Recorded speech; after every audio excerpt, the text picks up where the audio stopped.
আসসালামু আলাইকুম। ইন্টারেস্টিং একটা খবর।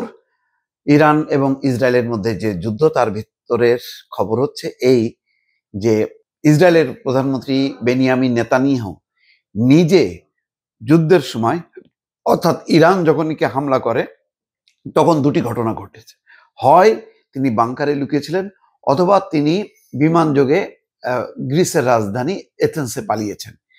এই পরিস্থিতি নিজে আত্মরক্ষা নিয়ে যখন ব্যস্ত তখন তিনি ইরানের বিরুদ্ধে তার দেশের জনগণকে বিদ্রোহের ডাক দিতে বলছে, অর্থাৎ নিজের দেশের জনগণকে বিদ্রোহ করতে বলছে ইরানের বিরুদ্ধে।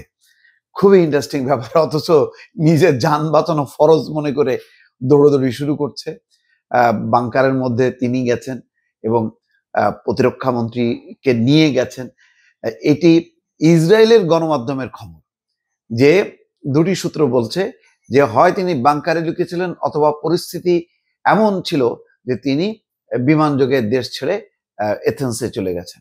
মার্কিন রাষ্ট্রদূত ইসরায়েলের তিনি 5 বার জায়গা বদল করেছে, দফায় দফায় বদলা করেছে, মানে কোথাও আর নিরাপদ জায়গা খুঁজে পাচ্ছিল না, এমন সাঁড়াশি আক্রমণ ছিল।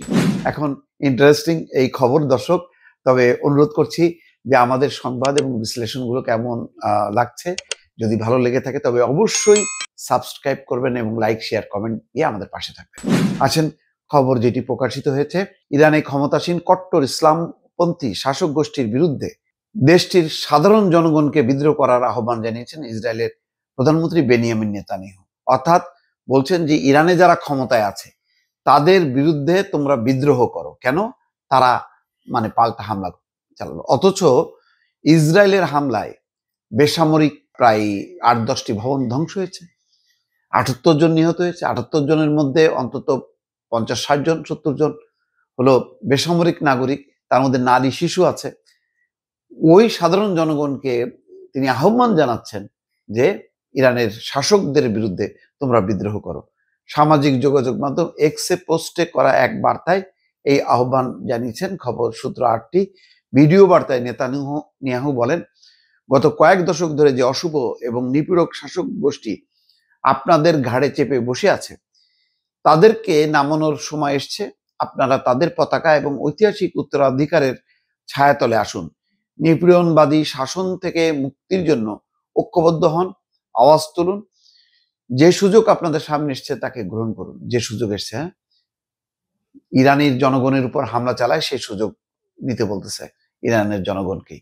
কি তামাশা! অথচ নেতানিয়াহুকে অপসারণের জন্য ইসরায়েলের জনগণ বিদ্রোহ করছে এবং বিশাল বিশাল সমাবেশ করছে, যুদ্ধ বন্ধ করতে বলছে, বলছে যে এইভাবে ফিলিস্তিনি জনগণকে হত্যা তোমরা করো না। কিন্তু নেতানিয়াহু শুধুমাত্র তার যেই অপর দুই মন্ত্রী যাদের দলের উপর ভর করে সে ক্ষমতায় আছে তাদেরকে মানে মন জোগানোর জন্য হামলা করে যাচ্ছে এবং যাদেরকে যুক্তরাজ্য সহ 5টি দেশ, ইউরোপ এবং অস্ট্রেলিয়ার মোট 5টা দেশ রীতিমতো নিষেধাজ্ঞা দিয়েছে, ভিসা নিষেধাজ্ঞা দিয়েছে, তাদের সম্পদ জব্দ করছে, কারণ তারা কট্টরপন্থী এবং এই দুইজন নেতানিয়াহুকে আরো উস্কাচ্ছে যে হামলা করার জন্য। এখন যেখানে তার নিজের জনগণের মানে প্রতি তার উপর আস্থা নেই, সে এখন ইরানের জনগণকে আহ্বান জানাচ্ছে যে শাসক গোষ্ঠীর বিরুদ্ধে তোমরা বিদ্রোহ করো, আমরা হামলা চালাচ্ছি। নেতানিয়াহু বলছেন, ইরানে আমরা যে সামরিক অভিযান শুরু করেছি তা সেখানকার জনগণের বিরুদ্ধে নয়। আমাদের সামরিক অভিযান ইরানের পরমাণু হুমকি এবং ক্ষেপণাস্ত্র হুমকির বিরুদ্ধে। চিন্তা করেন, 78 জন নিহত হয়েছে, আহত হয়েছে 300 জন। এরা কারা? এরা কি সব ওই ইরানের শাসক গোষ্ঠীর অংশ? এবং এই ধরনের ভয়ঙ্কর হামলা, যেখানে দুটি বাহিনীর শীর্ষ কর্মকর্তা প্রধান নিহত হয়েছে, মোট 20 জন কমান্ডার এবং তার মধ্যে 6 জন পরমাণু বিজ্ঞানী আছে, তারা নিহত হয়েছে। তাদেরকে নিহত করে বেসামরিক এলাকায় হামলা চালিয়ে এখন নেতানিয়াহু ইরানের জনগণকে উস্কানি দিচ্ছে যে তোমরা বিদ্রোহ করো, যেখানে তার নিজের জনগণ তাকে চায় না।